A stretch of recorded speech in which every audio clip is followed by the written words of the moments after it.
Inter পরীক্ষার ফলাফল ঘোষণা করেছে আজ। বাহিরে বোর্ডে যারা পাশ করেছে তাদের নাম দেওয়া হয়েছে। কলেজের সব ছাত্রছাত্রী ভিড় করে আছে ফলাফল দেখার জন্য। যে যার মতো দেখে চলে গেছে। সবার শেষে আমি গেলাম। বোর্ডের দিকে তাকিয়ে প্রথম নামটা দেখে আমি পুরো অবাক হয়ে গেলাম। চোখ দিয়ে দুফোঁটা পানি পড়ে গেল।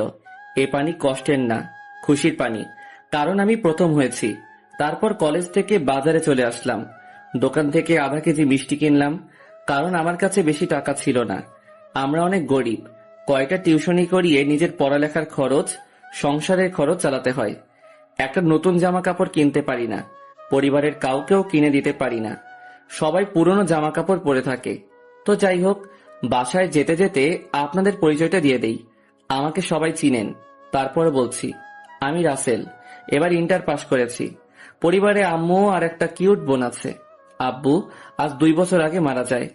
তারপর থেকে আমাদের সংসারে অভাব দেখা দেয়। বোনটা আমার মাত্র হাই স্কুলে উঠেছে। তার নাম রাইসা। তো যাই হোক, আর কিছু জানা লাগবে না। গল্পের সাথে থাকুন, সব জানতে পারবেন। বাসায় এসে দরজায় টোকা দিলাম। কিছুক্ষণ পর রাইসা এসে দরজা খুলে দিল। আমার হাতে মিষ্টির প্যাকেটটা দেখে বলল, ভাইয়া, তোর হাতে এটা কিসের প্যাকেট?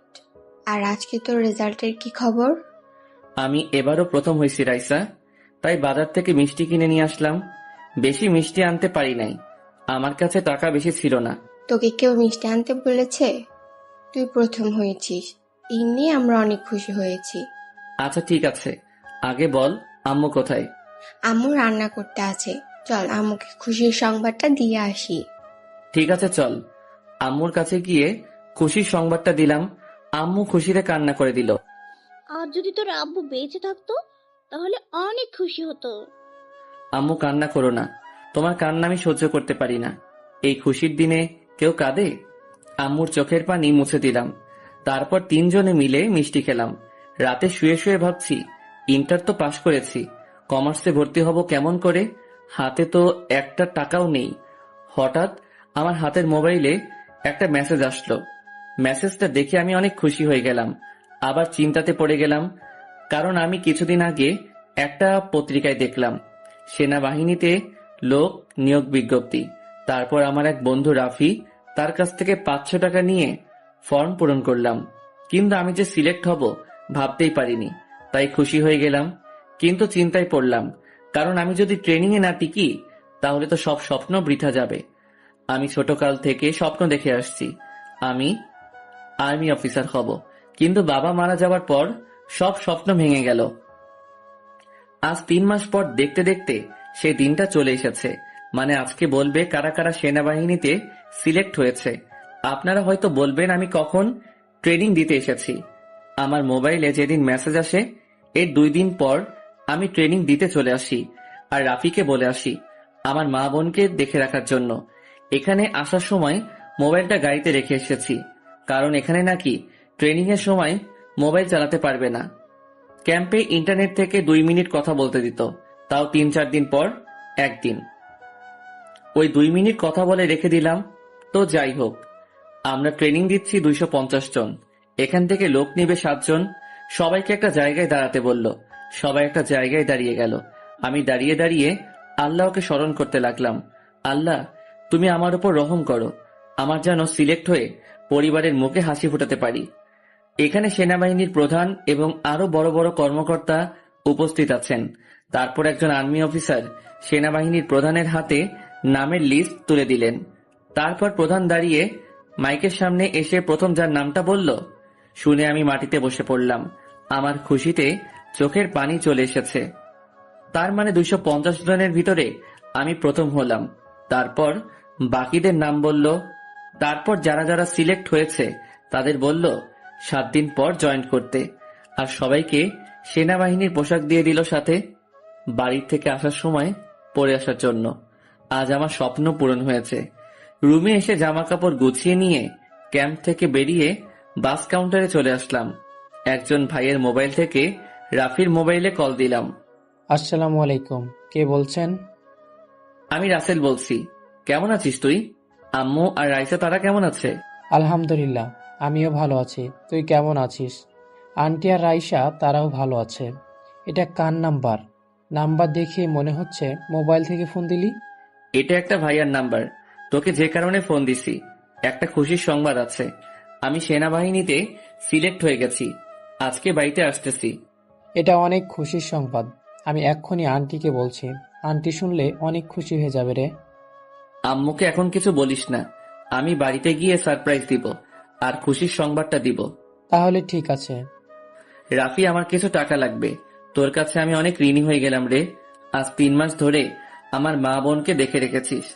তোর এই ঋণ কখনো শোধ করতে পারবো না। ধুর পাগল, আমাদের যা কিছু আছে তা সারা জীবন বসে খেলেও শেষ হবে না। তা বল, কত টাকা লাগবে? আমি এক্ষুনি বিকাশ থেকে পাঠিয়ে দিচ্ছি। 5,000 হলে চলবে। আমি তোকে বেতন পেলে পাঠিয়ে দিব। তোর মাথা ফাটিয়ে দিব। আমি কি তোকে টাকার কথা বলেছি? তাড়াতাড়ি বিকাশ নাম্বার দে। আমি 10,000 টাকা পাঠিয়ে দিচ্ছি। বলে ফোনটা কেটে দিল। আমাকে কিছু বলার সুযোগ দিল না। তারপর আমি পাশে একটা বিকাশ দোকান থেকে নাম্বার মেসেজ করে পাঠিয়ে দিলাম। কিছুক্ষণ পর রাফি টাকা পাঠিয়ে দিল। রাফির মতো বন্ধু পাওয়া অনেক ভাগ্য। আপনাদের তো রাফির ব্যাপারে বলতে ভুলে গেছি। রাফিদের নিজস্ব ব্যবসা আছে। তার বাবা অফিস দেখাশোনা করে। রাফি বর্তমানে কমার্স প্রথম ইয়ারে পড়ে। রাফি আমাকে অনেকভাবে হেল্প করত। তো যাই হোক, টাকা উঠিয়ে বাসের টিকিট কেটে বাসে গিয়ে বসলাম। 10 মিনিট পর বাস ছেড়ে দিল। প্রায় 5 ঘন্টা পর আমাদের বাজারের কাউন্টারে বাস থামলো। বাস থেকে নেমে মার্কেটে চলে গেলাম। তারপর আম্মু আর রাইসার জন্য কিছু জামা কাপড় কিনলাম। কিছু ফল আর মিষ্টি কিনে একটা রিক্সা নিয়ে বাসায় চলে আসলাম। বাসায় এসে দরজায় টোকা দিলাম।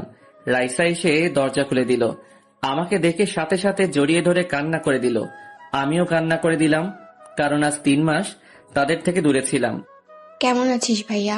তুই আসবি আমাদের বললি না কেন? সারপ্রাইজ দিব বলে বলি নাই। কেমন আছিস তুই? আর একটা খুশির সংবাদ এবং আরেকটা দুঃখের সংবাদ আছে। আগে কোনটা শুনবি? আমি আলহামদুলিল্লাহ ভালো আছি। আগে খুশির সংবাদটা বল, তারপর দুঃখের সংবাদটা শুনবো। খুশির সংবাদ হলো আমি সেনাবাহিনীতে সিলেক্ট হয়ে গেছি। কি, সত্যি? তাহলে দুঃখের সংবাদটা কি? দুঃখের সংবাদ হলো 7 দিন পর চাকরিতে জয়েন করতে হবে। এত কম সময় থাকবি? 3 মাস পরে বাড়িতে আসলি, 7 দিন থেকে চলে যাবি? কি করব বোন, নতুন চাকরি, তাই বাধ্য হয়ে যেতে হবে। তোর পড়ালেখা কেমন চলছে? আর আম্মু কোথায়? আম্মুকে তো দেখছি না। আলহামদুলিল্লাহ ভালো চলছে।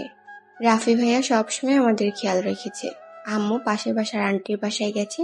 তুই বস, আমি ডেকে আনছি। বলে রাইসা চলে গেল। আমি ভিতরে ঢুকে নিজের রুমে চলে গেলাম। ও, আপনাদের তো বলতে ভুলে গেছি, আমরা যে বাসায় থাকি এটা ভাড়া বাসা। বাসা ভাড়া তেমন বেশি না, তাই ভাবতে লাগলাম বাসাটা চেঞ্জ করে নতুন একটা বাসা ভাড়া নিব। কিছুক্ষণ পর আম্মু এসে আমাকে জড়িয়ে ধরে কান্না করে দিল। আমিও কান্না করে দিলাম। তারপর কিছুক্ষণ কথাবার্তা বলে আম্মু চলে গেল। আম্মুর জন্য 2টা শাড়ি কিনে এনেছি আর রাইসার জন্য 2টা জামা। রাইসা নতুন জামা পেয়ে কান্না করে দিল। আজ 2 বছর পর নতুন জামা দেখছে। আম্মু ও আড়ালে গিয়ে কান্না করে দিছে। তো যাই হোক, কোন রকম আজকের দিনটা পার করলাম। সকালে ঘুম থেকে উঠে ফ্রেশ হয়ে সবার সাথে নাস্তা করে বাসার বাহিরে চলে আসলাম। প্রথম উদ্দেশ্যে রাফির সাথে দেখা করা। তারপর রাফিকে নিয়ে একটা বাসা খুঁজবো। রাফিদের বাসা বেশি দূরে না, তাই হেঁটে যাচ্ছি। রাতে অনেক বৃষ্টি হয়েছে, তাই রাস্তার জায়গায় জায়গায় পানি জমে আছে। হঠাৎ একটা একটা গাড়ি অনেক গতিতে আমার পাশ দিয়ে গেল, কিন্তু রাস্তায় জমে থাকা পানির উপর দিয়ে যাওয়ার কারণে আমার গায়ে সব পানি এসে পড়ে। মেজাজটা গরম হয়ে গেল, পুরো শরীর ভিজে গেছে। রাস্তার পাশ থেকে একটা ইটের টুকরো নিয়ে গাড়ির পিছনে মারলাম। সাথে সাথে গাড়ির পিছনের গ্লাসটা ভেঙে গেল। গাড়িটা সাথে সাথে দাঁড়িয়ে গেল। আমি আমার জায়গায় দাঁড়িয়ে রইলাম। হঠাৎ গাড়িটার থেকে একটা মেয়ে বের হলো। মেয়েটার দিকে তাকিয়ে আমি তো চোখ সরাতে পারছি না। এটা তো কোনো মেয়ে না, যেন একটা পরী। মেয়েটার চেহারা দেখে বোঝা যাচ্ছে অনেক রেগে আমার দিকে আসছে। আমার সামনে এসে দাঁড়িয়ে মেয়েটা বলল, কুত্তার বাচ্চা, তোর তো সাহস কম না? তুই আমার গাড়ির গ্লাস ভেঙে দিলি? তুই আমাকে চিনিস? প্রথম কথা হলো আমার মা বাবাকে নিয়ে গালিগালাজ করেছেন। দ্বিতীয় কথা হলো আপনি রাস্তা দিয়ে গাড়ি অনেক গতিতে চালিয়ে রাস্তার সব পানি আমার গায়ে এসে পড়ে, তাই বাধ্য হয়ে ঢিল মেরে গ্লাস ভেঙে দিছি। আর আপনি কে তা আমার জানার দরকার নেই। তুই আরমান শিকদারের মেয়ের গাড়ির গ্লাস ভাঙলি। তুই অনেক বড় একটা ভুল করলি। তোকে আমি দেখে নিব, কথাটা মনে রাখিস। এই মিস, আমার একটা ছবি তুলে রাখেন, যদি আবার ভুলে যান। আর আরমান শিকদারের নাম শুনেছি, উনি অনেক ভালো মানুষ, কিন্তু তার ঘরে এত অহংকারী মেয়ে হলো কেন? দেখতে তো মাশাআল্লাহ, কিন্তু কথাবার্তায় একটু রসকস নেই। এই মারিয়া শিকদারকে এখনো চিনতে পারিস নাই। আমি এর প্রতিশোধ নিব, ভয়ঙ্কর প্রতিশোধ। তার মানে নায়িকার নাম মারিয়া, নামটা যেমন সুন্দর, চেহারাও, কিন্তু কথাবার্তা এমন কেন? বড় লোকের মেয়ে তো, তাই একটু অহংকার বেশি। ওর বিষয়ে মাথা না ঘামালেও চলবে। আমি আর দাঁড়িয়ে না থেকে বাসায় চলে আসলাম, কারণ জামা পুরো নষ্ট হয়ে গেছে। দেখতে দেখতে 6 দিন চলে গেল। এর ভিতরে একটা নতুন বাসা ভাড়া নিয়েছি। বাসাটা রাফি নিয়ে দিছে। কালকে সকালে বাসা থেকে বেরিয়ে যাব। রাতে সবকিছু গুছিয়ে রেখেছি। এখন আমি বাস কাউন্টারে। আম্মু আর রাইসা অনেক কান্নাকাটি করছে, তাদের বুঝিয়ে বের হয়ে আসলাম। রাফি আমার সাথে এসেছে, রাফিও কান্না করে দিছে। বাসে উঠে প্রায় 5 ঘন্টা পর ক্যাম্পের সামনে এসে বাস থামলো। আসার সময় সেনাবাহিনীর পোশাক পরে এসেছি। তারপর ক্যাম্পে ভিতরে চলে গেলাম। ভিতরে যাওয়ার পরে আমাকে একটা রুম দেওয়া হলো। রুমের ভিতরে ঢুকে দেখি সবকিছু রুমের ভিতরে আছে। ওয়াশরুমে ঢুকে ফ্রেশ হয়ে কিছুক্ষণ রেস্ট নিলাম। দেখতে দেখতে 3 বছর চলে গেল। আজকে নির্বাচন চলছে, আমরা ট্রলে আছি। আমরা 50 জন নোয়াখালীতে পড়ছি, সবাই গাড়ি নিয়ে ট্রল দিচ্ছি। হঠাৎ একটা কেন্দ্রে দেখি অনেক মানুষ জড়ো হয়ে আছে। আমরা গাড়িতে ছিলাম 10 জন, সবাই নেমে পড়ল। ভিতরে ঢুকে দেখি একজন এমপি এবং তার দলবল নিয়ে ভোট কেন্দ্রের ভিতরে ঢুকে ভোট সব এমপি কে মারতেছে। এমপি কোন দলে সেটা বলবো না, কারণ সমস্যা আছে। আমার সাথে সবাই দাঁড়িয়ে দাঁড়িয়ে দেখছে। তখন আমি বললাম, কি ব্যাপার, আপনারা সবাই দাঁড়িয়ে আছেন কেন? কিছু একটা করেন। তুমি দেখছো না, ও হচ্ছে এমপি। যদি আমরা কিছু করতে যাই তাহলে আমাদের চাকরি থাকবে না। তাই বলে তোমরা সবাই দাঁড়িয়ে দাঁড়িয়ে দেখবে? আমাদের গায়ে এই পোশাক কেন? জনগণের পাশে সবসময় থাকার জন্য, দেশের মানুষকে নিরাপদে রাখার জন্য, তাদের বিপদে আপদে এগিয়ে আসার জন্য। এই পোশাক গায়ে দিয়ে কি শপথ করেছো? সবকিছু ভুলে গেছো? বাহ বাহ, তোমাদের মুখে এই কথা মানায় না। আরে, তোমরা চাকরির ভয়ে কিছু করছো না। তোমরা কি জানো এই জনগণের টাকা দিয়ে তোমাদের সংসার চলে? আমি কাদের বোঝাচ্ছি? ঠিক আছে, আমি যাচ্ছি। আমি গিয়ে এমপির কলার চেপে ধরলাম। এমপি আমাকে তার কলার ধরছি তাই দেখে বলল, তোর সাহস তো কম নয়। তুই জানিস কার কলার ধরেছিস? জানি। একটা ভোট চোর এমপির কলার ধরেছি। তোর সাহস কি করে হয় কেন্দ্রে ঢুকে ভোট চুরি করার? তুই জীবনের ভুল করেছিস। আমি যদি একটা ফোন দেই তাহলে তোকে চাকরি হারাতে হবে। আরে তুই কাকে চাকরির ভয় দেখাস? চাকরি চলে গেলে যাক, তবুও আমি অন্যায় প্রতিবাদ করব। হঠাৎ করে আর্মি অফিসার কেন্দ্রের ভিতরে ঢুকে দেখে আমি এমপির কলার ধরে আছি, আর মিডিয়া সবকিছু ভিডিও করছে। অফিসার আমাকে বলল, তুমি ওনার কলার ধরে আছো কেন? কি করেছে উনি? স্যার, এই এমপি কেন্দ্রে ঢুকে তার দলবল নিয়ে ভোট চুরি করছে, তাই ওনার কলার চেপে ধরছি। আমাকে উনি চাকরির ভয় দেখায়। তাহলে এখনো দাঁড়িয়ে আছো কেন? এখনই ওকে গাড়িতে তোলো, দেখি ওর কোন বাবা এসে তাকে উদ্ধার করে। অফিসারের কথা শুনে বাকিরা এমপিকে ধরে নিয়ে গাড়িতে তুলল। হঠাৎ কিছু সাংবাদিক আমার সামনে চলে আসলো। একজন সাংবাদিক বলল, স্যার, আপনি একজন সাধারণ সেনাবাহিনী হয়ে এত সাহস কোথা থেকে আসলো? আমি একটা কথা বলি, সব দেশের মানুষ যখন তাদের দেশের পতাকাকে সম্মান করে, তেমন আমিও দেশের পতাকা ও গায়ের এই পোশাককে সম্মান করি। দেশের মানুষের জন্য কাজ করে যাব। যেখানে অন্যায় সেখানে আমি প্রতিবাদ করব। আশা করি আমার কথা বুঝতে পারছেন। আর কিছু না বলে গাড়িতে গিয়ে বসলাম। তারপর সবাই ক্যাম্পে চলে আসলাম, মানে নোয়াখালী আমরা যে জায়গায় ক্যাম্প করেছি সেখানে। ওই দিন ওই কেন্দ্রে বন্ধ করে দিছে, ওখানে পরে তারিখ দিবে, তারপর ভোট হবে। পরের দিন আমরা সবাই নিজেদের ক্যাম্পে চলে আসলাম। রুমে আসার পর হঠাৎ অফিসার আমার রুমে আসলো। সাথে সাথে আমি স্যালুট দিয়ে সোজা হয়ে দাঁড়িয়ে গেলাম। তারপর অফিসার বলল, রাসেল, তোমার সাহস দেখে আমাদের প্রধান অনেক খুশি হয়েছে, তাই তোমাকে বিকাল 5টায় দেখা করতে বলেছে তার অফিসে। Okay sir. অফিসার আমার রুম থেকে বেরিয়ে গেল। আমি মনে মনে বললাম, হঠাৎ প্রধান আমাকে কেন ডাকলো? মনে হয় ধন্যবাদ দেওয়ার জন্য। যাই হোক, সেটা পরে দেখা যাবে। বিকালে আমি এখন প্রধানের অফিসের সামনে দাঁড়িয়ে আছি। ভিতরে ঢুকতে কেমন যেন ভয় করছে। আরে, আমি ভয় পাবো কেন? আমি তো একজন আর্মি, আমাদের ভয় পেলে চলবে না। তারপর সাহস করে অফিসের ভিতরে ঢুকে গেলাম। ভিতরে ঢোকার আগে আমার সাথে থাকা গান সিকিউরিটি রেখে দিল। তারপর ভিতরে ঢুকে স্যালুট দিয়ে সালাম দিলাম। আরে রাসেল, তুমি? তোমার সাহস দেখে আমি মুগ্ধ হয়েছি। আমি এরকম সাহসী লোক খুঁজছি, তাই তোমাকে একটা খুশির সংবাদ দিতে চাই। স্যার, খুশির সংবাদ মানে? তোমার এই সাহসিকতা দেখে আমি তোমাকে আর্মি অফিসার বানিয়ে দিলাম। সাথে তোমাকে একটা ফ্ল্যাট ও একটা গাড়ি দেওয়া হয়েছে। কিন্তু স্যার, আর্মি অফিসার হতে গেলে তো আমাকে ট্রেনিং দিতে হবে। আমি জানি, কিন্তু তোমার কোনো ট্রেনিং লাগবে না। আমার তোমার প্রতি বিশ্বাস আছে, তুমি দেশকে এগিয়ে নিতে পারবে। স্যার, আপনি সত্যি বলছেন? আমার তো বিশ্বাস হচ্ছে না। মাত্র চাকরির বয়স 3 বছর হয়েছে, হঠাৎ এমনটা খুশির সংবাদ পাবো কখনো ভাবতে পারিনি। খুশি হলে চলবে না, এমন সাহসিকতা ধরে রাখতে হবে। আর এখন থেকে তুমি এই জায়গায় ডিউটি করতে হবে। তোমার ক্যাম্পের পাশে নতুন বাসা। তোমাকে 1 মাস ছুটি দেওয়া হয়েছে। এই কাজে সহজে কাউকে ছুটি দেওয়া হয় না, কিন্তু আমি তোমাকে দিলাম। বাইরে তোমার জন্য গাড়ি রাখা আছে। সবকিছু গুছিয়ে বাসায় গিয়ে তোমার পরিবারকে নতুন বাসায় নিয়ে চলে এসো। ধন্যবাদ স্যার, আমার জন্য দোয়া করবেন।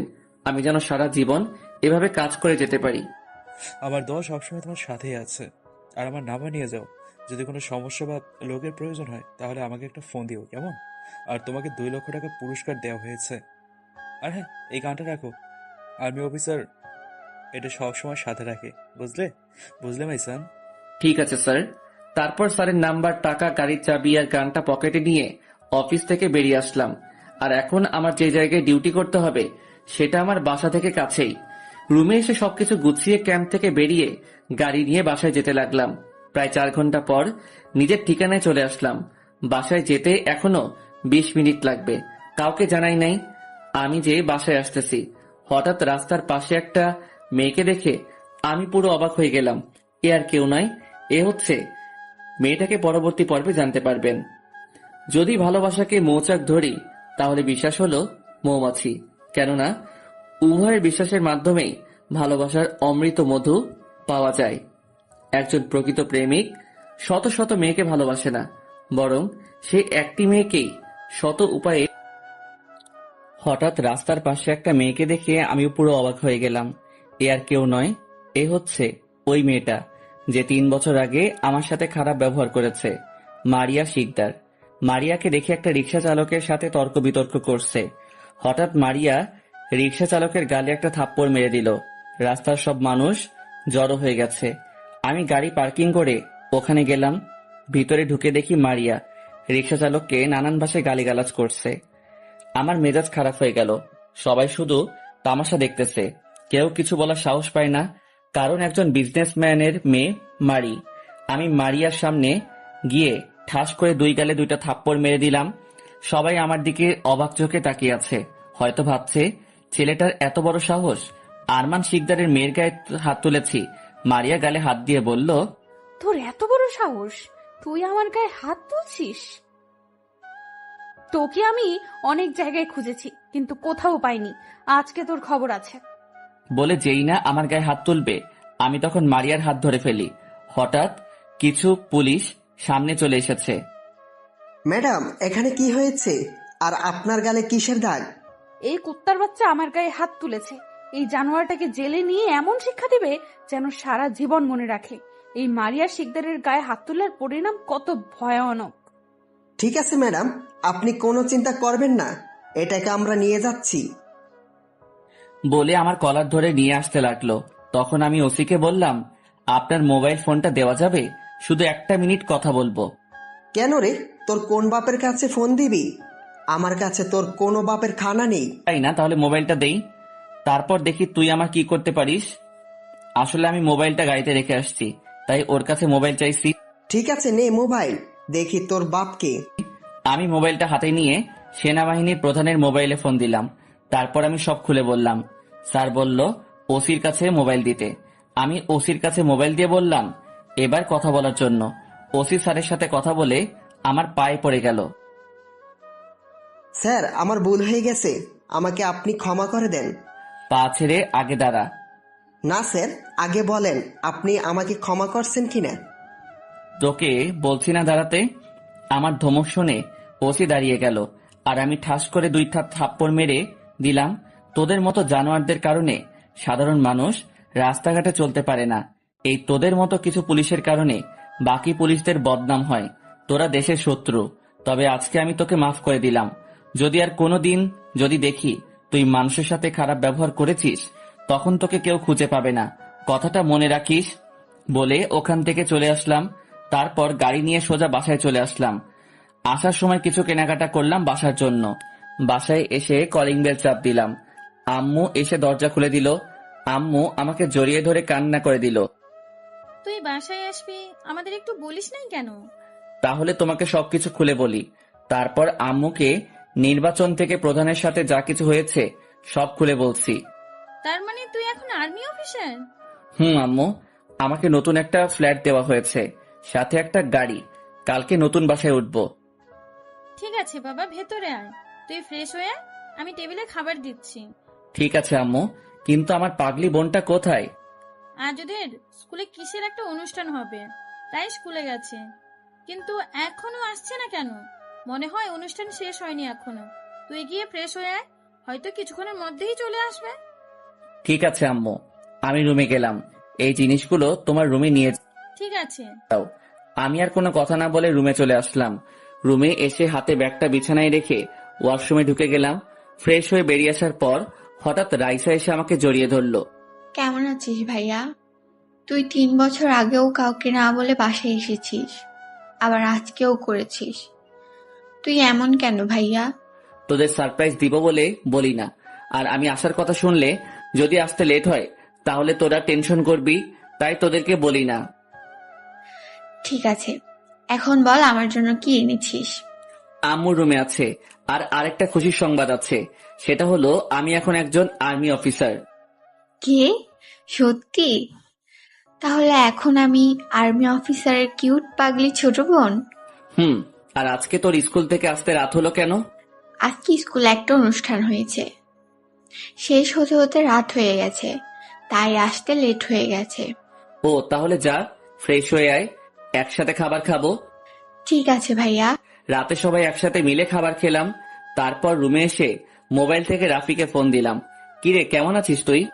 আমি ভালো আছি, তুই কেমন আছিস? ডিউটি কেমন চলছে? আলহামদুলিল্লাহ ভালো। আর একটা খুশির সংবাদ আছে, সেটা হলো আমি এখন একজন আর্মি অফিসার। কি বলছিস? 3 বছর না যেতে তুই কিভাবে আর্মি অফিসার হলি? তাহলে শোন, তারপর সব খুলে বললাম। যাক, তাহলে তো ভালোই।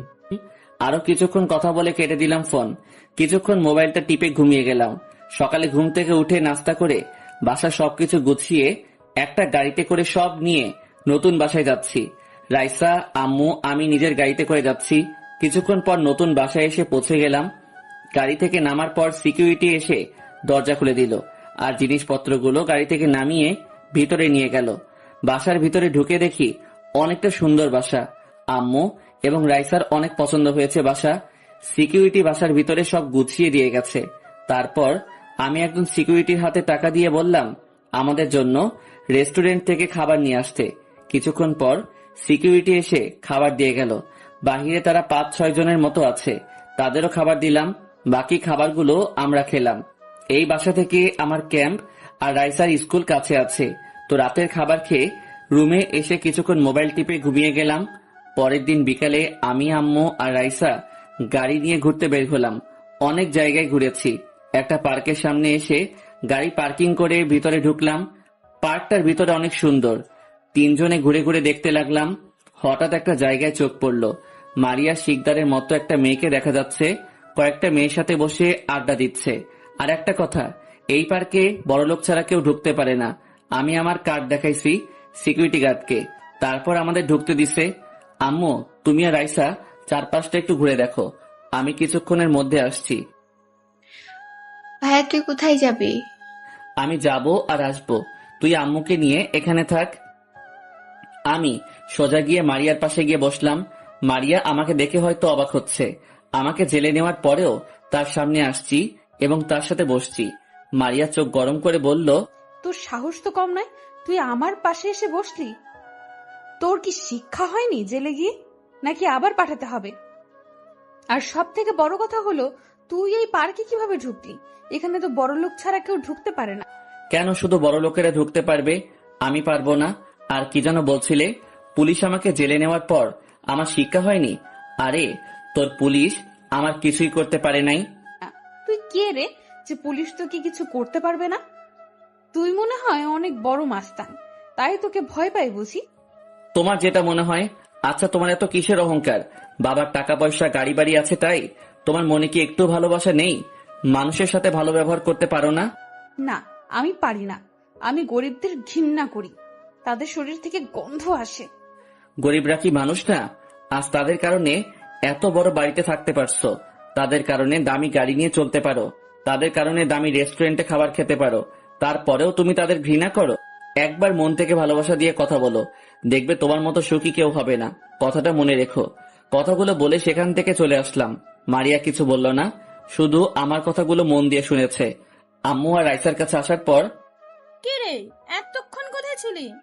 একটা কাজ ছিল হাতে, সেটা শেষ করে আসলাম। চলো আর একটু ঘুরে তারপর বাসায় চলে যাব।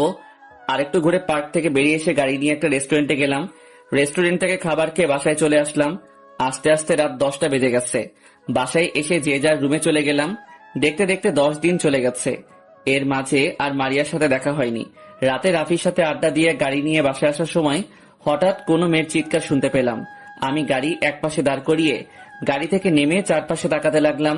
হঠাৎ কে যেন আমার মাথায় একটা লাঠি দিয়ে বাড়ি মারলো। আমি সাথে সাথে মাটিতে শুয়ে গেলাম। কিছুক্ষণ পর দেখি একটা মেয়ে হাসতে হাসতে আমার সামনে আসলো। আমি ভালো করে তাকিয়ে দেখি এ আর কেউ নয়, মারিয়া। কিন্তু ও আমার মাথায় আঘাত করলো কেন? কি অবাক হচ্ছিস? ওই দিন আমাকে সবার সামনে গায়ে হাত তুলেছিস।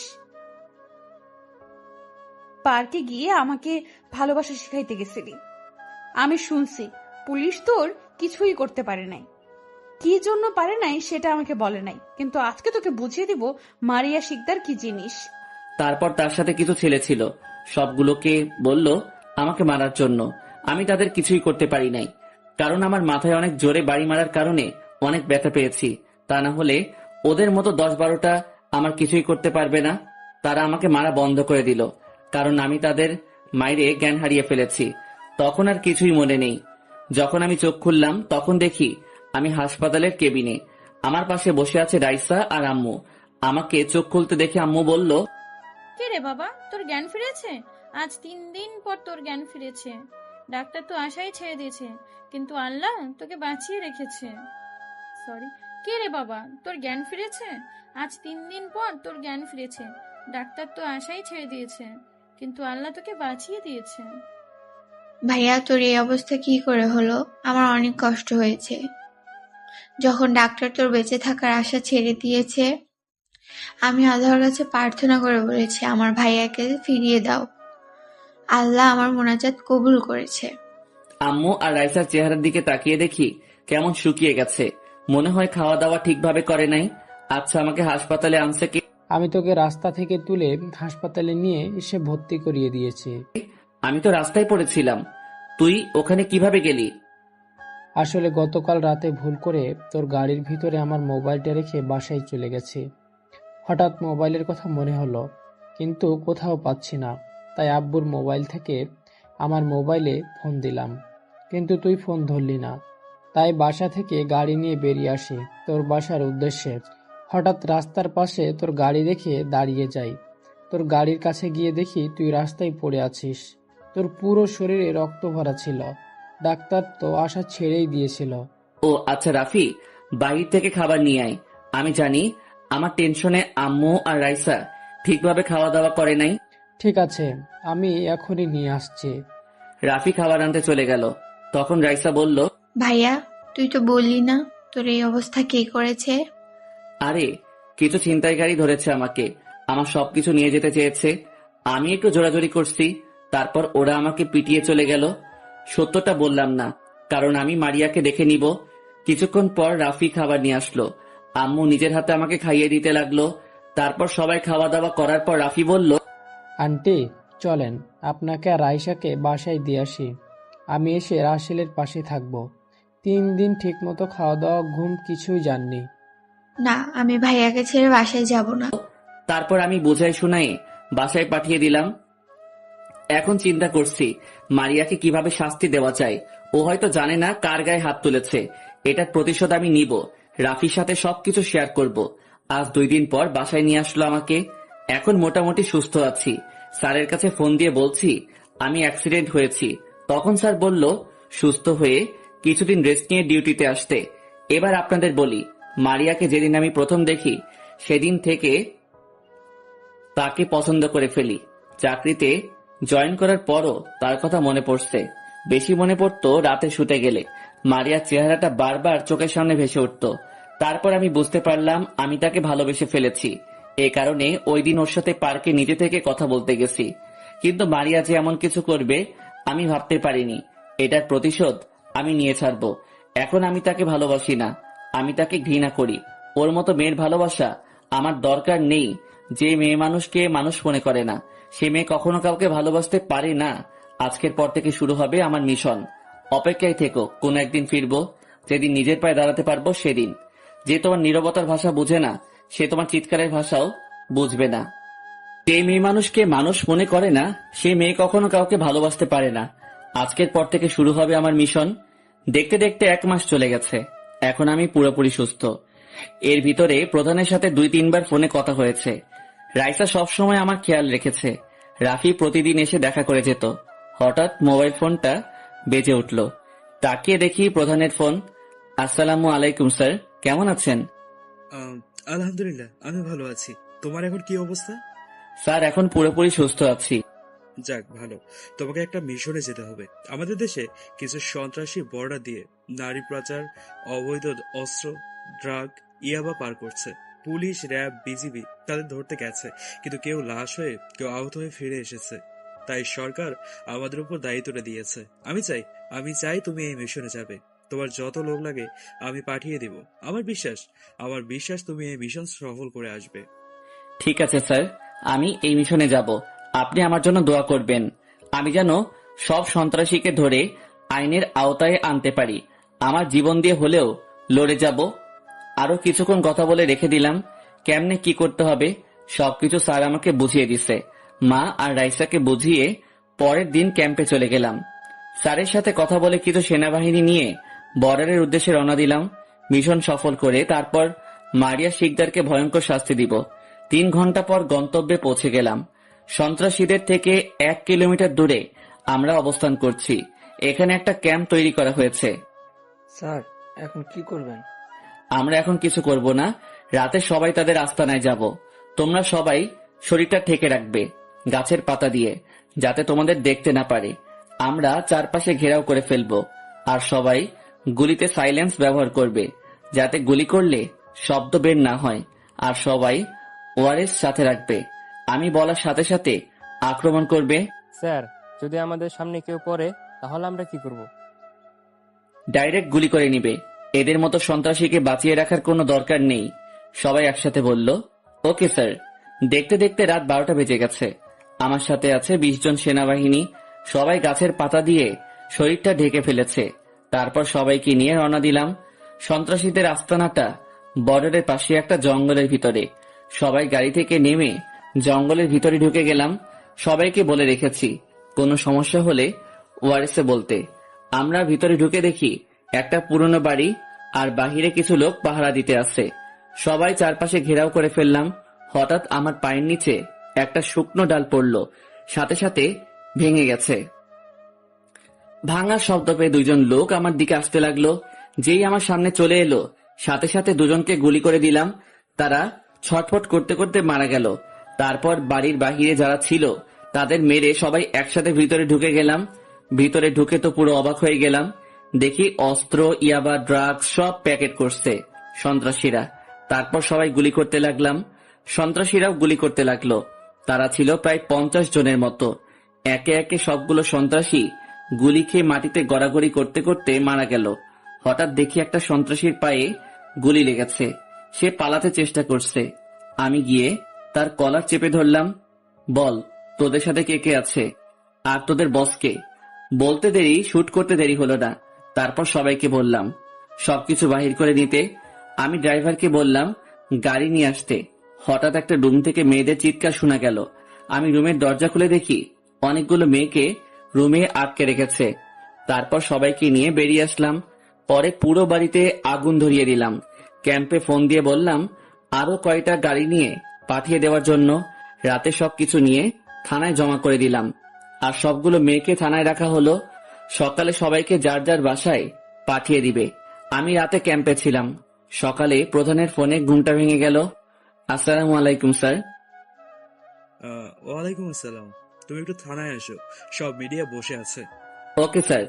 আমি বিছানা থেকে উঠে ফ্রেশ হয়ে ডিউটির পোশাক গায়ে দিয়ে ক্যাম্প থেকে আমার গাড়ি নিয়ে থানায় চলে গেলাম। থানার সামনে এসে দেখি অনেক সাংবাদিক এসেছে। আমি সোজা গিয়ে প্রধানের সামনে স্যালুট দিয়ে সালাম দিলাম। তারপর সাংবাদিক আমাকে নানান কথা জিজ্ঞেস করলো। তাদের সব প্রশ্নের উত্তর দিলাম। প্রধান অনেক খুশি হলো। রাসেল, তোমার কাজ দেখে আমি অনেক খুশি হয়েছি। এখন তোমার টার্গেট থাকবে এই সন্ত্রাসীদের প্রধানকে, তাকে ধরতে হবে। জি স্যার, আমি এই সন্ত্রাসীদের প্রধানকে তাকে খুঁজে বের করব। আপনি শুধু দোয়া করবেন আমি যেন তাদের প্রধানকে ধরতে পারি। আমি জানি তুমি পারবে ধরতে। তোমার যত সহযোগিতা লাগে আমি করব। Okay sir. ওকে, তুমি কাজে লেগে পড়ো। আর এখন তুমি বাসায় চলে যাও। তোমাকে এই কাজের জন্য 5 লাখ টাকা পুরস্কার দেওয়া হয়েছে। আমি প্রধানের থেকে চেকটা নিয়ে চলে আসলাম বাসায়। বাসায় এসে কলিং বেলে চাপ দিলাম। রাইসা এসে দরজা খুলে দিল। একটা কথা আমি কিন্তু বাসায় বলি নাই আমি যে মিশনে যাব। আমি বলেছি প্রধানে কি কাজের জন্য ঠেকেছে। কি রে ভাইয়া, তোর কি কাজ শেষ? গতকাল রাতে শেষ হয়েছে। বেশি রাত হওয়ার কারণে রাতে আসি নাই। ওহো, ঠিক আছে, ভিতরে আয়। আমি ভিতরে ঢুকে আম্মুর সাথে কিছুক্ষণ কথা বলে নিজের রুমে চলে আসলাম। দেখতে দেখতে কিছুদিন চলে গেল। এই কয়দিনে মারিয়া শিকদারকে দেখি নাই।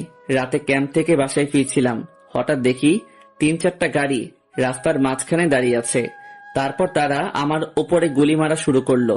আমি গাড়ি থেকে লাফ দিয়ে রাস্তার পাশে জঙ্গলে ঢুকে গেলাম আর গাছের আড়াল থেকে দেখতে লাগলাম। তারা কিছুক্ষণ পর গুলি করা বন্ধ করে দিছে। তারপর আমার গাড়ির সামনে আসলো। তখন আমি একজনকে দেখে পুরো অবাক হয়ে গেলাম। ঠিকই ধরেছেন, মারিয়া। তখন মারিয়া বলল, ওই গাড়িতে আগুন ধরিয়ে দেয়। কুত্তার বাচ্চা সাহস কি করে হয় আমার বাবার আস্তানা হামলা করার? কত পুলিশ, কত র্যাব, বিজিবি এসেছে, তারা কিছু করতে পারে নাই, আর তুই সব শেষ করে দিছস। তাহলে তোকে বাঁচিয়ে রেখে লাভ কি? তার মানে মারিয়ার বাবা আরমান শিকদার তাদের গডফাদার। মারিয়ার কথা মতো আমার গাড়িতে আগুন ধরিয়ে দিল। তারা হয়তো মনে করছে আমি গুলি খেয়ে গাড়ির ভিতরে আছি। আগুন ধরিয়ে দিয়ে তারা চলে গেল। গাড়ি থেকে লাফ দেওয়ার পর হাতে হালকা ব্যথা পেয়েছি। হেঁটে হেঁটে বাসায় চলে গেলাম।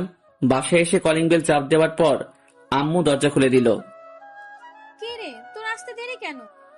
আম্মু একটা কাজ ছিল, তাই আসতে দেরি হলো। তোর শরীরে জামা কাপড়ের এই অবস্থা কেন? ওটা কিছু না, কাজ করতে গিয়ে ময়লা লেগে গেছে। রাইসা কোথায়? রাইসা ঘুমিয়ে গেছে, এতক্ষণ তোর জন্য অপেক্ষা করছে। আমি তাকে রুমে পাঠিয়ে দিলাম।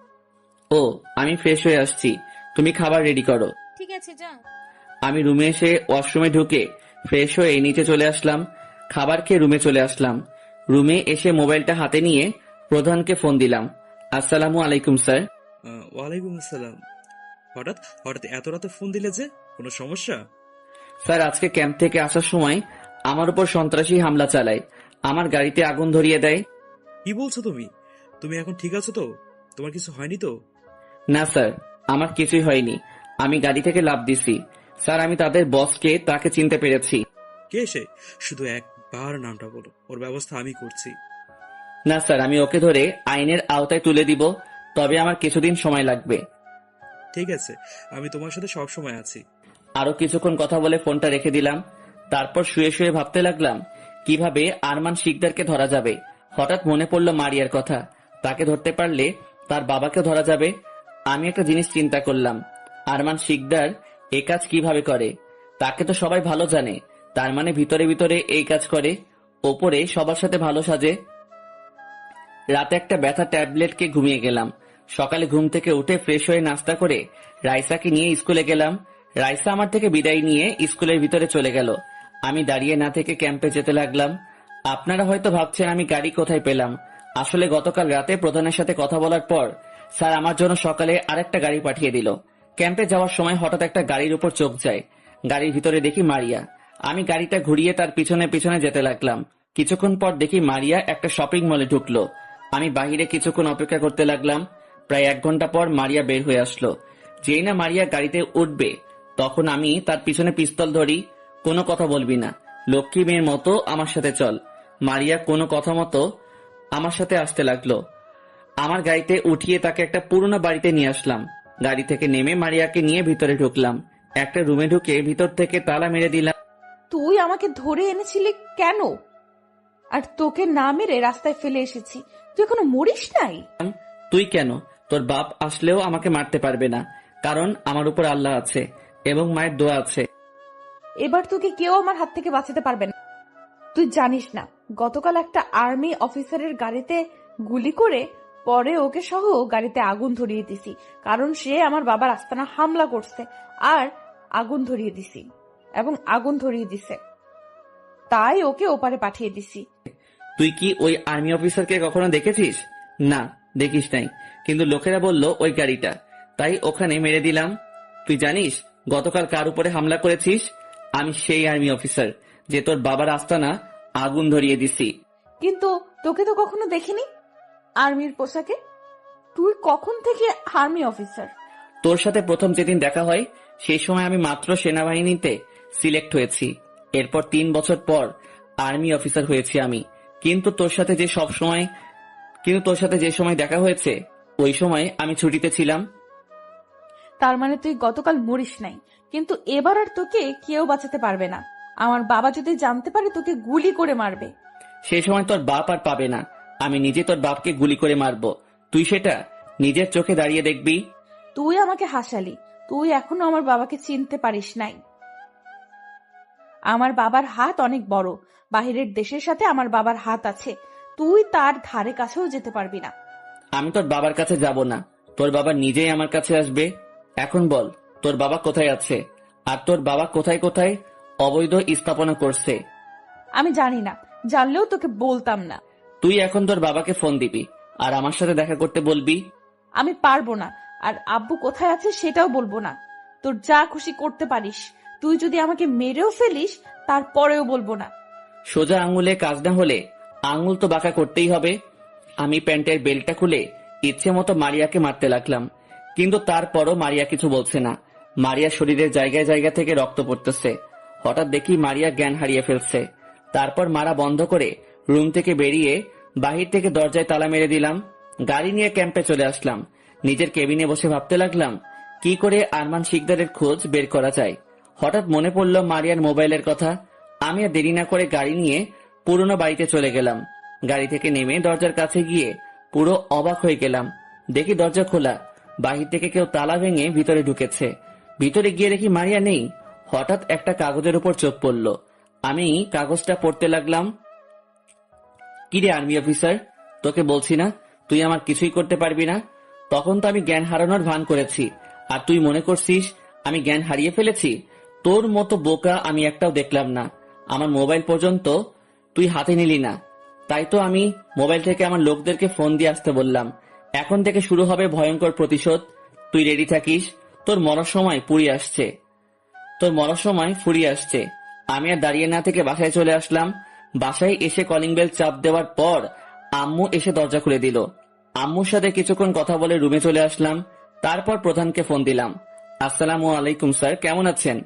ওয়ালাইকুম আসসালাম। আলহামদুলিল্লাহ, আমি ভালো আছি। তুমি কেমন আছো? আমিও ভালো স্যার, কিন্তু স্যার একটা সমস্যা হয়ে গেছে। কি সমস্যা? স্যার, আপনি আরমান শিকদারকে চিনেন? এই আরমান শিকদার হচ্ছে ওই সন্ত্রাসীদের গডফাদার। তারপর মারিয়ার সাথে কি হয়েছে সব খুলে বললাম। আমার জানা মতো আরমান শিকদার একজন ভালো মানুষ, কিন্তু উনি যে ভেতরে ভেতরে এসব করে আমি তো বিশ্বাসই করতে পারছি না। কিন্তু তার মেয়ে যেভাবে হলো তাতে বোঝা যায় তার বড় গ্যাং আছে। তুমি একটু সাবধানে দেখো। আমি তোমার বাসায় লোক পাঠিয়ে দিচ্ছি। যতদিন পর্যন্ত আরমান শিকদারকে ধরতে না পারবো ততদিন ওরা তোমার বাসায় নিরাপত্তা দেবে। ঠিক আছে স্যার, আমি জীবন দিয়ে হলেও আরমান শিকদারকে ধরবো। এখন আমার একটা কাজ, আরমান শিকদারের মেয়ে মারিয়া শিকদারকে প্রয়োগ করতে হবে, তাহলে আমার ধরতে সুবিধা হবে। ঠিক আছে, তবে সাবধানে চলাফেরা করবে, সব সময় সাথে ঘুরিয়ে রাখবে, আর আমার সাথে যোগাযোগ রাখবে, কেমন? Okay sir. ফোন কেটে দিয়ে ওয়াশরুমে ঢুকে ফ্রেশ হয়ে নিচে গেলাম। তারপর খাবার খেয়ে রুমে চলে আসলাম। আর কিছু চিন্তা না করে একটা ঘুম দিলাম। বিকেলে ঘুম থেকে উঠে বাহিরে তাকিয়ে দেখি 50 জনের মতো সেনাবাহিনী আমার পুরো বাসা ঘেরাও করে রাখছে। আমি ফ্রেশ হয়ে নিচে গেলাম। সবাই আমাকে দেখে স্যালুট দিল। আমি তাদের সবকিছু ঠিকঠাক ভাবে বুঝিয়ে দিলাম কেমনে কি করতে হবে। তারপর আমার সাথে 5-6 জন সেনাবাহিনী নিয়ে ক্যাম্পে আসলাম। ক্যাম্পে কিছু কাজ করে বাসায় চলে আসলাম। রাতে খাবারের সময় রাইসা তোকে এখন থেকে সেনাবাহিনী স্কুলে নিয়ে যাবে এবং নিয়ে আসবে। তুই কোথাও বের হলে তাদের সাথে বের হবি। কেন ভাইয়া? আমাকে তো কেউ ডিস্টার্ব করে না। সেটার জন্য না, আমার উপরে কিছু সন্ত্রাসী আক্রমণ করবে, কিন্তু আমার পিছু করতে না পারলে তোর উপরে করতে পারে। তাই তোর সেফটির জন্য তারা তোর সাথে থাকবে। ভাইয়া, সন্ত্রাসী তোর উপর হামলা করবে কেন? তারপর আমি সব খুলে বললাম। তুই তো ওই দিন বলেছিস কি যেন কাজ আছে, তাই প্রধান তোকে ঠেকে পাঠিয়েছে। আমি তোমাদের কাছে মিথ্যা বলেছি, সত্যি বলে তোমরা টেনশন করতে, তাই তোমাদের কিছু বলি নাই। ও ঠিক আছে, তুইও সাবধানে থাকিস। তোর কিছু হয়ে গেলে আমরা কি নিয়ে বাঁচবো? আম্মু কান্না করো না, দেখবে সন্ত্রাসীরা আমার কিছুই করতে পারবে না। তুমি শুধু আমার জন্য দোয়া করো, আমি যেন ওদের গডফাদার ধরতে পারি। আরো কিছুক্ষণ কথা বলে খাবার খেয়ে রুমে চলে আসলাম। পরের দিন আমি ছদ্মবেশে বাসা থেকে বের হলাম, বাহিরের কেউ যেন আমাকে চিনতে না পারে। আমি বাসা থেকে বেরিয়ে একটা রিক্সা নিয়ে বের হলাম। গাড়ি নিয়ে বের হলে সন্দেহ করত। হঠাৎ একটা জায়গায় চোখ পড়ল, দেখি একটা গাড়ির ভিতর থেকে কিছু লোক আমার বাসার গেটের দিকে তাকিয়ে আছে। আমাকে দেখে ডাক দিল। আমি রিক্সা থেকে নেমে তাদের সামনে গেলাম। হঠাৎ একটা জায়গায় চোখ পড়ল, দেখি একটা গাড়ির ভিতর থেকে কিছু লোক আমার বাসার গেটের দিকে তাকিয়ে আছে। আমাকে দেখে ডাক দিল। আমি রিক্সা থেকে নেমে তাদের সামনে গেলাম। তোরে দেখলাম আর্মি অফিসারের বাসা থেকে বের হতে। তুই ওই বাসা কি করিস? আমি ওই বাসার কাজের লোক। স্যারের বোন বলছে তার জন্য বাজার থেকে আইসক্রিম এবং চকলেট নিয়ে আসতে, তাই বাজারে যাচ্ছি। ও, তুই একটা কাজ করতে পারবি, তোকে টাকা দেবো। তোর স্যার কখন বাসা থেকে বের হবে এবং বাসায় কি করে আমাদের সব তথ্য দেবি। না ভাই, আমি এটা পারবো না। স্যার আমাকে অনেক বিশ্বাস করে। যদি জানতে পারে আমি তোমাদেরকে সাহায্য করেছি, তাহলে আমাকে চাকরি থেকে বের করে দিবে। আমি পারবো না। তোকে এতক্ষণ সুন্দরভাবে বলছি, তুই শুনিস নাই। তুই যদি আমাদের কথা মতো কাজ না করিস, তোকে আমরা মেরে নদীতে ভাসিয়ে দেব। প্লিজ এমন করবেন না। আমার 2টা ছেলে মেয়ে আছে, আমার কিছু হলে ওরা পুরো এতিম হয়ে যাবে। তাহলে আমরা যেভাবে বলবো তোকে সেইভাবেই কাজ করতে হবে। যদি কোনো চালাকি করিস তাহলে তোকে আমাদের হাত থেকে কেউ বাঁচাতে পারবে না। না না, এমন ভাবে বলবেন না। আমি আপনাদের কথাই রাজি। বলুন এখন আমাকে কি করতে হবে? তোর নাম্বার দিয়ে যা, আমরা যখন তখন তোকে ফোন দেব। তারপর কি করতে হবে আমরা ফোনে বলে দেব। ভাই, আমার কাছে তো মোবাইল নেই, একটা ছিল, গতকাল পানিতে পড়ে নষ্ট হয়ে গেছে। ঠিক আছে, তুই এই মোবাইলটা রাখ, আমাদের ম্যাডাম তোকে ফোন দিতে পারে, তুই আড়ালে গিয়ে কথা বলবি। ঠিক আছে ভাই, আমি এখন বাজারে যাই, দেরি হলে রাইসা আবার রাগ করবে। ঠিক আছে যা, আমরা যেভাবে বলছি সেভাবে কাজ করবি। ওকে ভাই। তারপর আমি একটা রিক্সা নিয়ে সোজা ক্যাম্পে চলে এলাম। প্রধানকে ফোন দিয়ে সব বললাম। এখন তোমার কাজ আরো সহজ হবে, তুমি খুব তাড়াতাড়ি তাদের ধরতে পারবে। আর তুমি সব সময় ছদ্মবেশে থাকবে, তোমাকে যেন কোনোভাবে চিনতে না পারে। যদি চিনে ফেলে তাহলে তোমার প্ল্যান নষ্ট হয়ে যাবে। ওকে স্যার, আমি সবসময় ছদ্মবেশে থাকবো। আমি খুব শীঘ্রই তাদেরকে ধরে আইনের আওতায় আনবো। আরো কিছুক্ষণ কথা বলে রেখে দিলাম। তারপর বসে বসে চিন্তা করতে লাগলাম কিভাবে ওদের ধরা যাবে। কিছুক্ষণ ক্যাম্পে থেকে বাইরে এসে রিক্সা নিয়ে বাসায় চলে আসলাম। আসার সময় রাইসার জন্য চকলেট আর আইসক্রিম নিয়ে আসলাম। ওরা যেন বাসার সামনে আসলে সন্দেহ করতে না পারে। দুপুরে সবার সাথে খাবার খেয়ে রুমে চলে আসলাম। রুমে এসে বিছানায় শুতে গেলে ওদের দেওয়া ফোনে কল আসে। হ্যালো, কে বলছেন? আমি মারিয়া শিকদার বলছি। সকালে যে তোর সাথে কথা বলছে, আমি তাদের ম্যাডাম। ও ম্যাডাম, জি বলুন। তোর স্যার এখন কোথায়? সকাল থেকে আমার লোক তোর স্যারকে দেখে নাই। ভয় কি বাসা থেকে বের হচ্ছে না? হয়তো তাই হবে। স্যার এখন রুমে শুয়ে আছে আর সারাদিন কি যেন চিন্তা করে। ওর বাসায় যদি সিকিউরিটি না থাকতো এতক্ষণ তাকে টুকরো টুকরো করে নদীতে ভাসিয়ে দিতাম। আপনার অনেক পাওয়ার, তাই না ম্যাডাম? আপনার ভয় একজন অফিসার বাসা থেকে বের হচ্ছে না। আপনার বাবা আছে ম্যাডাম, জানি, তারপরে বললাম, আছে। সে এখন কানাডা আছে। তোর স্যারকে মারার পর বাংলাদেশে আসবে। ওখানে বাবার বিজনেস আছে, ওগুলো দেখাশোনা করে। আমি মনে মনে বললাম, সব কিছু কিছু অবৈধ সম্পদ। তোর বাবাকে একবার যদি পাই তাহলে সেই দিন হবে তোর বাবার শেষ দিন। ও, আপনি কি স্যারকে মারতে পারবেন? শুনেছি স্যার ট্রেনিং ছাড়া আর্মি অফিসার হয়েছে। তার সাহসিকতা দেখে ওনাকে ট্রেনিং ছাড়া তাদের প্রধান তাকে অফিসার বানিয়ে দিচ্ছে। ওসব অফিসার আমার বাবার হাতের খেলনা। পুলিশ, র্যাব, বিজিবি আমাদের কিছুই করতে পারেনি। ওর মতো সামান্য আর্মি অফিসার আমার বাবার কিছুই করতে পারবে না। তা আপনার কথাই বুঝতে পারছি, আপনার বাবার অনেক ক্ষমতা। কথাই আছে না, বাপ যেরকম তার মেয়ে তো ওই রকম হবেই। শোন, তোর স্যার কি করে না করে আমাকে সবকিছু জানাবি। খুব শীঘ্রই তাকে ওপারে পাঠিয়ে দেব। আমি যখন তখন তোকে ফোন দিব। ঠিক আছে ম্যাডাম। মারিয়া ফোন কেটে দিল। আমি মনে মনে বললাম, পাখি, তুমি এখন নিজেই আমার কাছে আসবে। তোমাকে ধরতে আমার তোমার কাছে যাওয়া লাগবে না। আমি রাফিকে ফোন দিলাম। কিরে, কেমন আছিস? ভালো আছি, তুই কেমন আছিস? আন্টি রাইসা তারা কেমন আছে? আর হঠাৎ ফোন দিলি যে? আলহামদুলিল্লাহ, সবাই আছে। এমনি তোর খোঁজ খবর নেওয়ার জন্য। ও, রাফির সাথে কিছুক্ষণ কথা বলে ঘুমিয়ে গেলাম।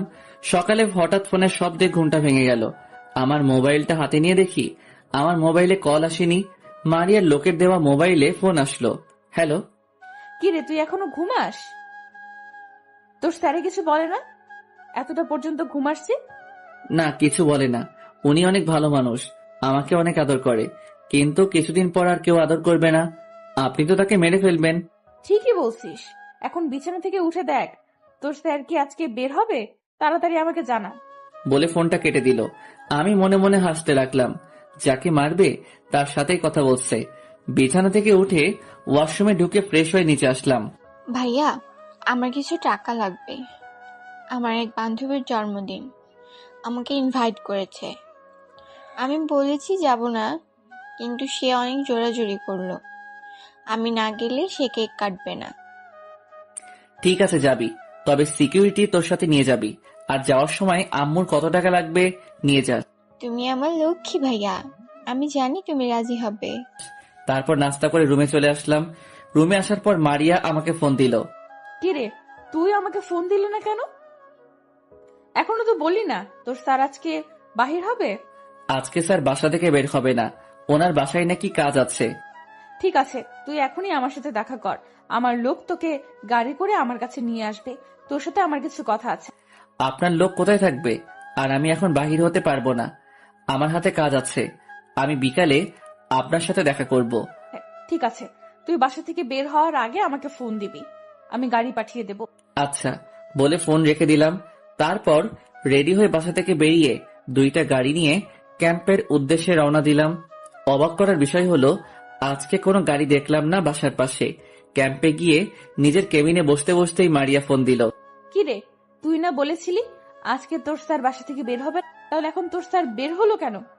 আমি ফোন ধরার পর মারিয়া বলল, আমাকে তো বলেছে বের হবে না। হঠাৎ একটা ফোন আসার পর স্যার বাসা থেকে বেরিয়ে গেল। তোর স্যার কার সাথে কথা বলছে তুই কি জানিস? সেটা বলতে পারবো না, মনে হয় স্যারের প্রধান ফোন দিছে। কথা বলার সময় খালি স্যার স্যার বলছে। ও ঠিক আছে, তুই বিকেলে আমার সাথে দেখা করিস। আচ্ছা, বলে ফোন কেটে দিলাম। তারপর কিছু সেনাবাহিনীকে আমার কেবিনে আসতে বললাম। কিছুক্ষণ পর তারা 10-12 জনের মতো আমার কেবিনে আসলো। তোমাদের যে কারণে আমার কেবিনে ডাকা হলো, আমি আজকে বিকালে একটা জায়গায় যাব, আর আমার মোবাইলে লোকেশন চালু করে রাখবো। তোমরা আমার লোকেশন অনুযায়ী আমাকে প্রো করবে। স্যার, আপনি কার সাথে দেখা করতে যাবেন? কিছুদিন আগে যে মিশনে গেছি, তাদের বসের মেয়ের সাথে দেখা করতে। তার মেয়েকে ধরতে পারলে তার বাবাকে ধরা যাবে। আর রহিম, তুমি কানে ব্লুটুথ রাখবে। আমি যখন বলবো সবাইকে আসার জন্য, তখন সবাই চলে আসবে। ঠিক আছে, তোমরা এখন যাও, আমি এখন বাসায় যাব। বিকেলে ফোন দিলে চলে আসবে। সবাই চলে যাওয়ার পর আমি ক্যাম্প থেকে বেরিয়ে গাড়ি নিয়ে বাসায় চলে আসলাম। আমার সাথে আরো 2টা গাড়ি সেনাবাহিনী এসেছে আমার নিরাপত্তার জন্য। দেখতে দেখতে বিকেল হয়ে গেল। আমি আবার ছদ্মবেশে বাসা থেকে বেরিয়ে আসলাম। আসার আগে মারিয়াকে ফোন দিলাম, সে গাড়ি পাঠিয়ে দিচ্ছে। আর রহিমকেও ফোন দিয়ে বলে দিয়েছে আসার জন্য। বাসা থেকে বেরিয়ে হেঁটে হেঁটে একটু দূরে যাওয়ার পর আমার সামনে একটা গাড়ি আসলো। ভিতর থেকে বলল গাড়িতে উঠতে, তাদের মারিয়া ম্যাডাম পাঠিয়েছে। আমি তাদের গাড়িতে উঠে গেলাম আর মোবাইলে লোকেশন চালু করে দিলাম। কিছুক্ষণ পর দেখি তারা একটা রেস্টুরেন্টের সামনে গাড়ি থামালো। আমাকে বলল ভিতরে যেতে, তাদের ম্যাডাম নাকি ভিতরে আছে। আমি গাড়ি থেকে নেমে রেস্টুরেন্টের ভিতরে ঢুকে গেলাম। ভিতরে ঢুকে দেখি মারিয়া একটা টেবিলে বসে আছে। আমি তার সামনে গেলাম, তারপর তাকে সালাম দিলাম। ও, আপনাদের তো বলতে ভুলে গেছি, তারা জানে আমার নাম কুদ্দুস। ওয়ালাইকুম আসসালাম। তুই তাহলে কুদ্দুস? তুই মুখে মাস্ক পরে আছিস কেন? ম্যাডাম, আমার মুখ আগুনে পুড়ে গেছে, চেহারা অনেক খারাপ হয়ে গেছে। আপনি দেখলে ভয় পাবেন, তাই মুখটা ঢেকে এসেছি। শোন, আমরা আজকে রাতে তোর স্যারের বাসায় হামলা করব। তারা সবাই ঘুমালে, তুই আমাদের বলবি। ম্যাডাম, আপনারা কিভাবে হামলা করবেন? ওনার বাসার চারপাশে তো সেনাবাহিনী মোতায়েন করা হয়েছে। তারা সবাই ঘুমালে তুই আমাদের বলবি, হামলা করলে বুঝতে পারবি। আর তুই নিজে সেভে চলে যাবি, কারণ তোর গায়ে বুলেট লাগতে পারে। আমাকে এটা বলার জন্য এখানে এনেছেন? এটা তো ফোনে বলে দিতে পারতেন। এটা বলার জন্য তোকে ডাকি নাই, তোকে দেখার জন্য ডেকেছি। আপনি এত বোকা তা আগে কখনো জানতাম না। আপনাকে ধরতে বাঘকে নিজের কাছে ডেকে এনেছেন। কি বলতে চাস তুই? আর তোর কত বড় সাহস আমাকে বোকা বললি? কে তুই?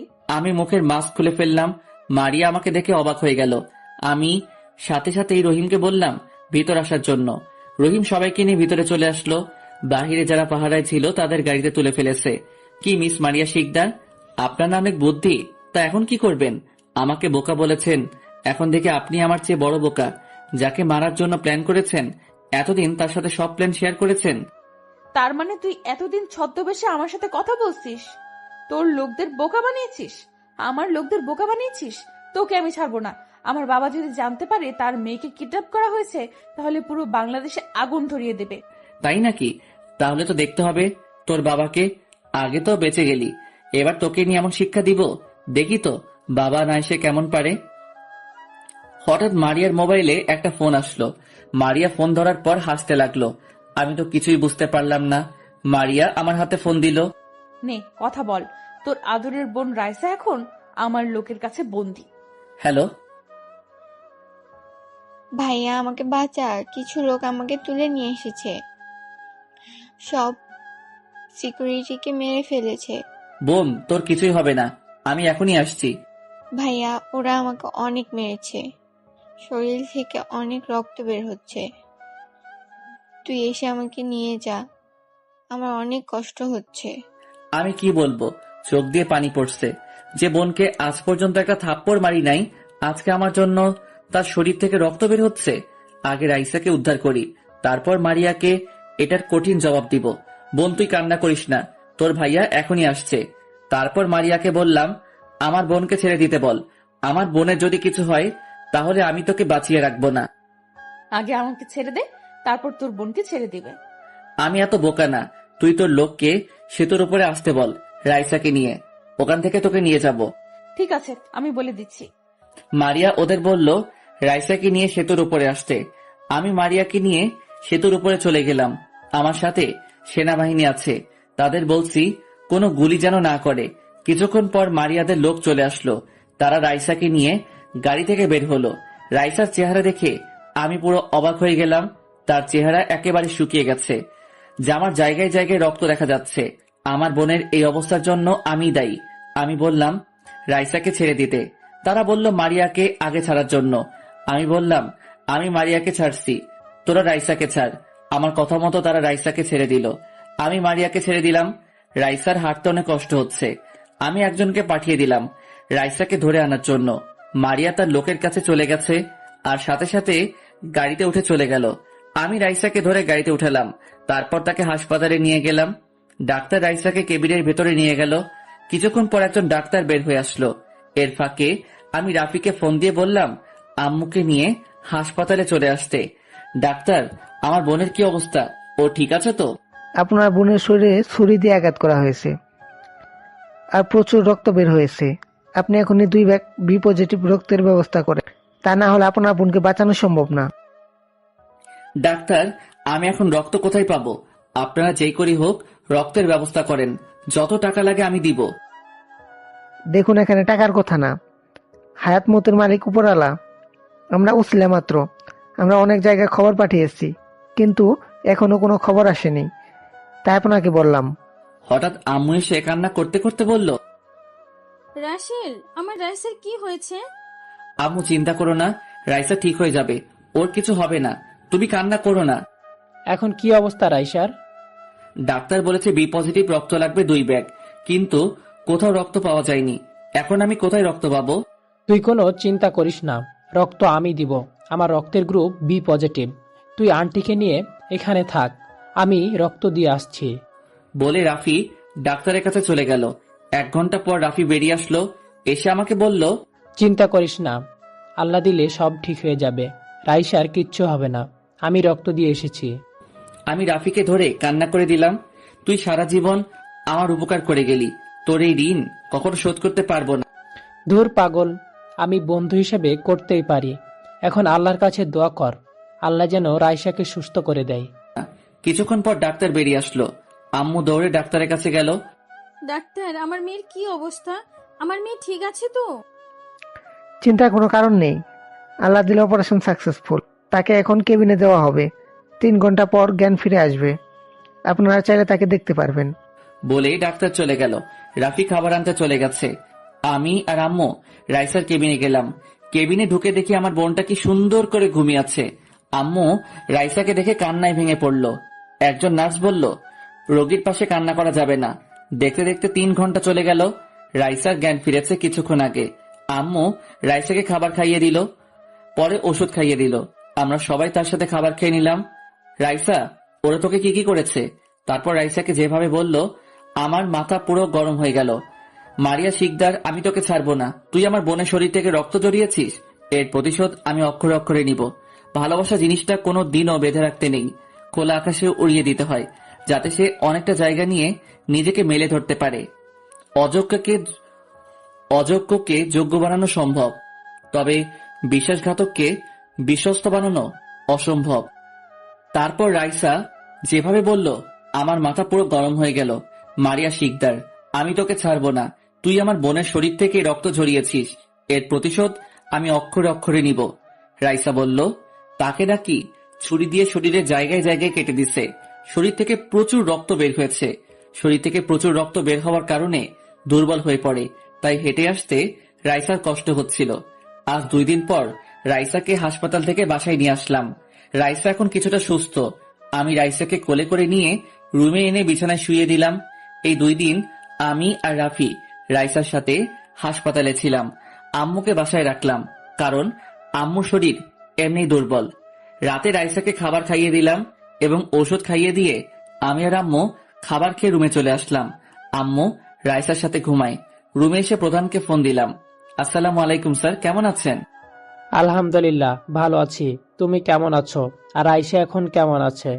আমিও ভালো আছি। রাইসা এখন মোটামুটি সুস্থ আছে। রাইসাকে ওষুধ খাইয়ে দিয়ে রুমে এসে আপনাকে ফোন দিলাম। ও আচ্ছা, শোনো, আমি জানি ওই আরমান শিকদারের লোকেরা তোমার আবার ক্ষতি করতে চাইবে, তাই বলছি রাইসা আর তোমার আম্মুকে বাইরে পাঠিয়ে দিই। রাইসা আর তোমার আম্মু এরা হচ্ছে তোমার দুর্বলতার জায়গা। আরমান শিকদারের লোকেরা চাইবে তোমাকে কিছু করতে না পারলে তোমার পরিবারের ক্ষতি করতে। ঠিক বলেছেন স্যার, আমিও এমনটাই প্ল্যান করেছি। আমি চাইছি রাইসা আর আম্মুকে বাহিরে পাঠিয়ে দিতে, কিন্তু বাহিরে কোথায় পাঠাবো? আমার তো কোনো আত্মীয় নেই বাহিরে। সমস্যা নেই, আমার এক বন্ধু আমেরিকায় তার পরিবার নিয়ে থাকে। আমি জয়নালকে তার সাথে কথা বলে সবকিছু দ্রুত ঠিক করব। আপনাকে অনেক ধন্যবাদ স্যার। আর রাইসা আর আম্মুকে বাহিরে পাঠানোর পর আমার একটা প্ল্যান আছে, ওটা আপনাকে পরে বলবো। ওকে, ঠিক আছে, আমি জয়নালের সাথে কথা বলি, তারপর তোমাকে জানাচ্ছি। ঠিক আছে বলে ফোন কেটে দিলাম। কি প্ল্যান করছি সেটা গল্পের সাথে থাকেন, সব দেখতে পাবেন। আর কোনো কিছু চিন্তা না করে ঘুমিয়ে গেলাম। দেখতে দেখতে 10 দিন চলে গেল। এই 10 দিন মারিয়ার লোক আমাকে ফলো করছে, কিন্তু আমার কিছুই করতে পারে নাই, কারণ আমার সাথে সেনা কর্মকর্তা ছিল। কাল সকাল 9টার সময় আম্মু আর রাইসার ফ্লাইট। প্রধান নেই, তার বন্ধুর সাথে কথা বলে সব ঠিক করেছে। প্রধানের বন্ধুর লোক এসে রাইসা আর আম্মুকে এয়ারপোর্ট থেকে নিয়ে যাবে। রাইসা আর আম্মুর ছবি তাদের কাছে থাকবে। রাইসা আর আম্মু আমাকে একা রেখে যেতে চাইছে না। আমি অনেক বুঝিয়ে তাদের রাজি করালাম। তারা ভাবছে যদি আমার কিছু হয়ে যায়, এই কারণে তাদের চিন্তা বেশি। তো যাই হোক, এখন আমি এয়ারপোর্টে রাইসা আর আম্মুকে নিয়ে দাঁড়িয়ে আছি। আসার সময় 5 গাড়ি সেনা কর্মকর্তা আমাদের সাথে ছিল। আমি আম্মু আর রাইসাকে নিয়ে এয়ারপোর্টের ভিতরে চলে গেলাম। আমার পরিচয় দেওয়ার পর আমাকে কেউ বাধা দেয় নাই। এয়ারপোর্টের ভিতরে সব কাজ শেষ করে তাদের নিয়ে বিমানের ভিতরে গেলাম। আম্মু আর রাইসার চোখে পানি। আমি তাদের চোখের পানি মুছে দিয়ে বললাম, আম্মু তোমরা কান্না করো না, দেখবে আল্লাহর রহমতে আমার কিছু হবে না। তুমি শুধু আমার জন্য দোয়া করো, আমি যেন মিশনটা কমপ্লিট করে তোমাদেরকে নিয়ে আসতে পারি। আমার দোয়া সব সময় তোর সাথে আছে, তুই নিজের খেয়াল রাখিস। ভাইয়া আমাদের সাথে প্রতিদিন ফোনে কথা বলবি। তোকে ছাড়া থাকতে আমাদের অনেক কষ্ট হয়। তুই ছাড়া আমাদের কেউ নেই ভাইয়া। ঠিক আছে বলবো। আরো কিছুক্ষণ কথা বলে বিমান থেকে বেরিয়ে আসলাম। নিজের চোখ দিয়ে 2 ফোঁটা পানি পড়ে গেল। তাদের সামনে চোখের পানি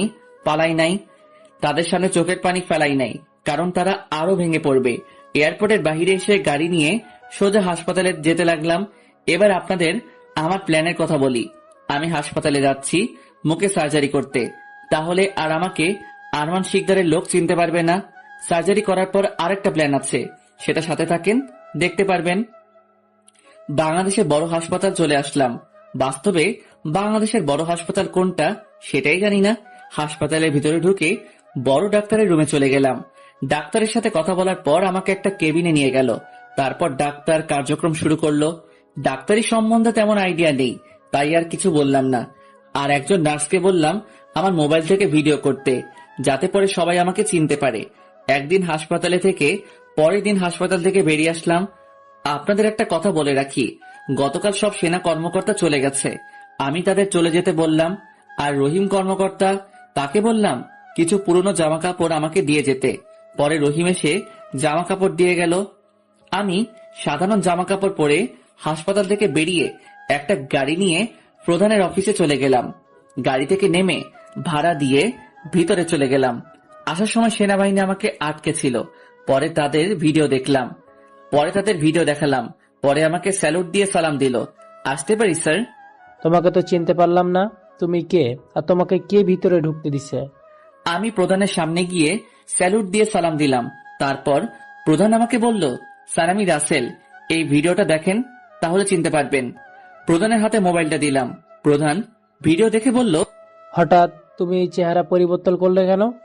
আমি তো কিছুই বুঝতে পারছি না, তোমার প্ল্যান কি আমাকে খুলে বলবে?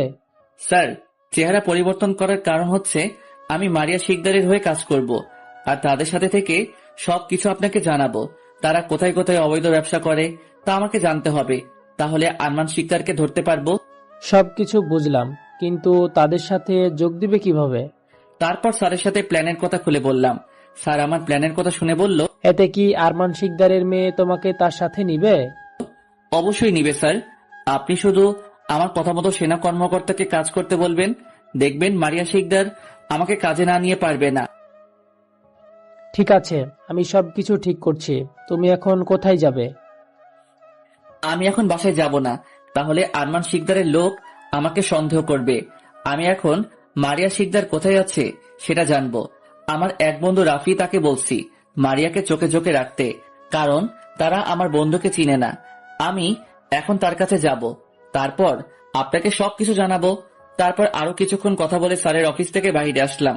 ও আপনাদের তো বলতে ভুলে গেছি, আম্মু আর রাইসা তারা ঠিক মতো পৌঁছে গেছে। তাদের সাথে হাসপাতালে থেকে কথা বলছি। আমি একটা গাড়ি নিয়ে রাফির সাথে দেখা করতে চলে গেলাম। রাফি এখন একটা পার্কে বসে আছে আমার জন্য। কিছুক্ষণ পর পার্কে চলে গেলাম। গাড়ি ভাড়া দিয়ে পার্কের ভিতরে চলে গেলাম। ভিতরে ঢুকে দেখি রাফি একটা খালি জায়গায় বসে আছে। আমি তার পাশে গিয়ে বসলাম। বল, কি খোঁজ খবর পেলি? তোর কথা মতো মারিয়াকে আমি প্রো করি। আজকে একটা রেস্টুরেন্টে মারিয়ার কথা শুনে বুঝতে পারলাম সে ওই জায়গায় যাবে পার্টিতে আজ রাতে। তাহলে তো আমার কাজ আজকে করতে হবে। আমি স্যারকে ফোন দিয়ে বলে দেই। তারপর পকেট থেকে স্যারকে ফোন দিয়ে সব বললাম। কথা বলে রাফির সাথে কিছুক্ষণ কথা বলে দুজনে পার্ক থেকে বেরিয়ে একটা রেস্টুরেন্টে চলে গেলাম। দুজনে খাবার খেয়ে রাফির বাসায় চলে আসলাম। রাফির আব্বু আম্মু গ্রামের বাড়িতে গেছে, তাই তাদের কথা বলতে পারলাম না। দেখতে দেখতে রাত 12টা বেজে গেছে। আমি আমার পজিশন নিয়ে দাঁড়িয়ে আছি। কিছুক্ষণ পর মারিয়া এইখান দিয়ে বাসায় যাবে। এবার আপনাদের প্ল্যানের কথা খুলে বলি। আসলে আমার প্ল্যান ছিল মারিয়া এই পথ দিয়ে যখন বাসায় যাবে তখন আমার লোক তাদের আক্রমণ করবে, সেই সময় আমি মারিয়াকে তাদের থেকে বাঁচানোর অভিনয় করব। এরপর মারিয়া আমাকে তার সাথে না নিয়ে পারবে না। তো যাই হোক, কিছুক্ষণ পর দেখি মারিয়ার গাড়ি আসতে আসছে। মারিয়ার সাথে আরো 2টা গাড়ি আছে তার নিরাপত্তা দেওয়ার জন্য। তাই 2 গাড়ি মিলিয়ে লোক হবে 10-15 জন, আর আমার লোক 20-25 জনের মতো। আমি হাতের ইশারা দেওয়ার সাথে সাথে আমার লোক আক্রমণ করা শুরু করলো। মারিয়ার লোক গাড়ি থামিয়ে গাড়ি থেকে বের হয়ে আক্রমণ করা শুরু করলো। এরপর আমি আমার কাজ শুরু করলাম, মানে মারিয়ার লোকের হাত থেকে 2টা পিস্তল নিয়ে আমার লোকের উপর আক্রমণ শুরু করলাম। আরে ভাই, তাদের পায়ে গুলি করি নাই, আরে ভাই তাদের গায়ে গুলি করি নাই, তাদের আশেপাশে করছি। তারা আমার কথা মতো পিছাতে লাগলো। এরপর তারা ওখান থেকে চলে গেল। মারিয়া আমাকে দেখে গাড়ি থেকে নেমে সামনে আসলো। তুই কে? তোকে তো আগে কখনো দেখিনি। আমি একটা এতিম ছেলে, রাস্তায় রাস্তায় বড় হয়েছি। আমার বাবা মাকে আমি জানি না। এখানে শুয়েছিলাম রাস্তার পাশে, তখন দেখি গুলির আওয়াজ, তাই শুয়ে না থেকে আপনার লোকের কাছ থেকে পিস্তল নিয়ে ওদের গুলি করা শুরু করলাম। সবকিছু বুঝলাম, কিন্তু তুই পিস্তল চালানো কোথা থেকে শিখলি? আগে তো কোথাও মাস্তানি করতি নাকি? আমাদের টোকের একটা গ্রুপ ছিল, ওখানে আমাদের একটা বড় ভাই ছিল। উনি অনেক ভালো মানুষ ছিল, অন্যায়ের প্রতিবাদ করত, মাঝে মাঝে আমাদের পিস্তল চালানো শিখাতো। কিন্তু আমাদের গ্রুপে একটা খারাপ ছেলে ছিল, ওই ছেলে পরে বড় ভাই মেরে ফেলে। তারপর থেকে সবকিছু পাল্টে গেল। তুই আমাকে ওদের কাছ থেকে বাঁচিয়েছিস, এবার বল তোর কি চাই, আমি তোকে দেব। আমার কিছু চাই না, আমার এখন একটা কাজ হলে চলবে। আপনি আমাকে একটা কাজ দিতে পারবেন? ঠিক আছে, তুই আমার সাথে চল। এখন থেকে তুই আমার সাথে থাকবি, তুই এখন আমার হয়ে কাজ করবি। তুই রাজি? অবশ্যই রাজি। আপনার মতো ভালো মানুষ হয় না। সন্ত্রাসীরা কেন যে আপনার মতো মানুষের উপর হামলা করে আমি কিছুই বুঝি না। আরে ওরা আমাকে এখনো চিনতে পারে নাই। কালকের মধ্যে সবগুলোকে খুঁজে বের করে আনবো। মারিয়া শিকদারের উপর হামলা করে, তাদের কত বড় সাহস, আমি তাদের দেখে ছাড়বো। তুই চল আমার সাথে। তারপর মারিয়া তার সাথে গাড়িতে উঠালো। মারিয়া সামনের সিটে বসে আছে, আমি পিছনের সিটে বসলাম। কেউ কোনো কথা বলি নাই। কিছুক্ষণ পর তাদের বাসায় চলে আসলো। আমি গাড়ি থেকে নামার পর মারিয়া বলল, চল আমার সাথে ভেতরে। আমি মারিয়ার সাথে বাসার ভিতরে ঢুকলাম। বাসার বাহিরে অনেক সুন্দর, এর চেয়ে বাসার ভিতরে আরো অনেক সুন্দর। সব হারামের টাকা। আর কিছুদিন আরাম করো, এরপর তোদের ঘুম হারাম করে দিব। মনে মনে বললাম, আপনার বাসাটা অনেক সুন্দর, জীবনে কখনো এমন বাসা দেখি নাই, আর দেখবই বা কেমন করে। রাস্তায় রাস্তায় দিনরাত কাটিয়েছি। এখন থেকে আর রাস্তায় রাস্তায় থাকতে হবে না। এখন থেকে তুই নিজের মতো চলবি। তোর যখন যা লাগে আমাকে বলবি, আমি তোকে এনে দেব। আপনি অনেক মহান, আপনার মতো মানুষ হয় না। আপনি আমাকে রাস্তা থেকে নিয়ে এসে বাসায় থাকতে দিয়েছেন। শুন, তুই আমাকে সন্ত্রাসীদের হাত থেকে বাঁচিয়েছিস, তাই তোকে আমার বাসায় থাকতে দিছি। এখন তুই রুমে চলে যা, আজ থেকে ওই রুমে থাকবি। ঠিক আছে, কিন্তু আপনার বাসায় আর কেউ নেই, কাউকে তো দেখছি না। মানে আপনার আব্বু আম্মু? আমার আম্মু নেই। আমাকে জন্ম দেওয়ার 2 বছর পর আম্মু ক্যান্সারে আক্রান্ত হয়ে মারা যায়। অনেক বড় বড় ডাক্তার দেখিয়েছি, কিন্তু তারপরও বাঁচাতে পারলাম না। এরপর থেকে আব্বু আমাকে লালন পালন করে বড় করে, আমাকে কোনো কিছুর কমতি রাখিনি। যখন যা চেয়েছি তাই এনে দিছে। বাহ, আবার দেখি কান্না করতে পারে। আমি তো মনে করছি অহংকারী মেয়েরা কি কান্না করতে পারে, এখন দেখি তার উল্টো। মনে মনে বললাম, ও তাহলে এখন আপনার বাবা কোথায়? ওনাকে তো দেখছি না। জানি, তারপরেও জিজ্ঞেস করলাম। আব্বু বর্তমানে কানাডা আছে, অফিসের একটা কাজের জন্য গেছে। কিছুদিন পর ফিরে আসবে। অফিসে কি কাজ সেটা জানতে পারি? সেটা তুই থাকতে থাকতে দেখবি। এখন কথা না বলে রুমে গিয়ে ফ্রেশ হয়ে আয়। রুমের ভেতরে নতুন জামা কাপড় আছে, ওগুলো পরে আসিস। আজকে তুই আর আমি একসাথে ডিনার কি? আমি তো এটা চিনি না। আমি তো জানি, তারপরও জিজ্ঞেস করলাম যাতে সে বোঝে আমি কিছু জানি না। ডিনার হলো রাতের খাবার খাবো। যা তাড়াতাড়ি আয়। আমি আর কোনো কথা না বলে রুমে চলে আসলাম। রুমে এসে ওয়াশরুমে ঢুকে ফ্রেশ হয়ে এসে আলমারি থেকে একটা প্যান্ট আর শার্ট বের করে পরে খাবার টেবিলের সামনে চলে আসলাম। কিছুক্ষণ পর মারিয়া ওপর থেকে নিচে আসতে লাগলো। আমি তো মারিয়াকে দেখে অবাক হয়ে গেলাম। দেখি মারিয়া ছোট একটা জামা পরে নিচে নামতে আসছে। আমি তার থেকে চোখ সরিয়ে নিলাম। মারিয়া একটা চেয়ার টেনে বসলো, তারপর আমাকে বসতে বলল। আমিও একটা চেয়ার টেনে বসলাম। মারিয়া আমাকে বলল, নিজের হাতে নিয়ে খা, এখন থেকে নিজের বাসা মনে করে খাবি। আজ পর্যন্ত আব্বু আম্মু ছাড়া কারোর সাথে বসে খাবার খাইনি, কিন্তু আজ তোর সাথে বসে খাচ্ছি, কারণ তুই আমার জীবন বাঁচিয়েছিস। কেন অন্য কারোর সাথে বসে খাবার খান না কেন? আমি বাইরের কারোর সাথে বসে খাবার খেতে পছন্দ করি না, নিজের মতো চলতে পছন্দ করি। ও, তারপর মারিয়ার সাথে কথা বলতে বলতে খাবার খেয়ে নিজের রুমে চলে আসলাম। রুমে এসে দরজা লাগিয়ে বিছানায় শুয়ে মোবাইলটা চালু করে প্রধানকে ফোন দিলাম, কারণ আমি মোবাইলটা বন্ধ করে রেখেছি, যদি কেউ ফোন দেয়। আসসালামু আলাইকুম, কেমন আছেন স্যার? আলহামদুলিল্লাহ ভালো আছি, তুমি কেমন আছো? এখন কি করছো, কিছু জানতে পারলে? আমিও ভালো আছি। এখন বিছানায় শুয়ে আপনাকে ফোন দিলাম, এখনো কিছু জানতে পারি নাই, তবে আমার মনে হয় বেশি দিন লাগবে না, অল্প কিছুদিনের ভিতরে কাজ হয়ে যাবে। ঠিক আছে, আর একটু সেবে থাকো, আর বলা তো যায় না কখন আবার ধরে ফেলে নাকি। না স্যার, সমস্যা নেই, আমি এইভাবেই চলবো। তবে আমি মোবাইলটা সাথে রাখবো না, এটা বাসায় রেখে বাইরে যাব। তুমি যেটা ভালো বুঝো, এখন ঘুমাও, পরে এসব নিয়ে ভাবা যাবে। ওকে স্যার, আসসালামু আলাইকুম বলে ফোনটা কেটে দিলাম। তারপর ঘুমিয়ে গেলাম। সকালে হঠাৎ কারো ডাকে ঘুমটা ভেঙে গেল। চোখ খুলে তাকিয়ে আমি এত অবাক হয়ে গেলাম। ঠিকই ধরেছেন, মারিয়া। কিন্তু ও আমার রুমে আসলো কেমন করে? আমি তো দরজা ভিতর থেকে লাগিয়ে রেখেছি। কি ভাবছিস আমি তোর রুমে আসলাম কেমন করে? আরে বাসার প্রতিটা রুমের একটা করে চাবি আমার কাছে থাকে। ও, কিন্তু আপনি আমার রুমে হঠাৎ কি মনে করে? আপনি বললে তো আমি আপনার সাথে দেখা করতাম। আরে তেমন কিছু না, ভাবছি তোকে এক কাপ চা দিয়ে আসি, তাই আসলাম। আপনি আবার কষ্ট করতে গেলেন কেন? বাসায় তো কাজের লোক আছে। আছে তো কি হয়েছে, আমি কি আনতে পারি না?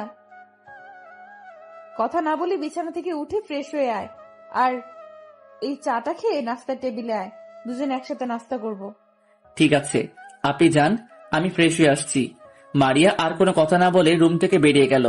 হাই আল্লাহ, এই মেয়ে তো দেখি অনেক চালাক, প্রতিটা রুমের চাবি নাকি তার কাছে আছে। তাহলে তো আমি বাসায় থেকে কারোর সাথে যোগাযোগ করতে পারবো না।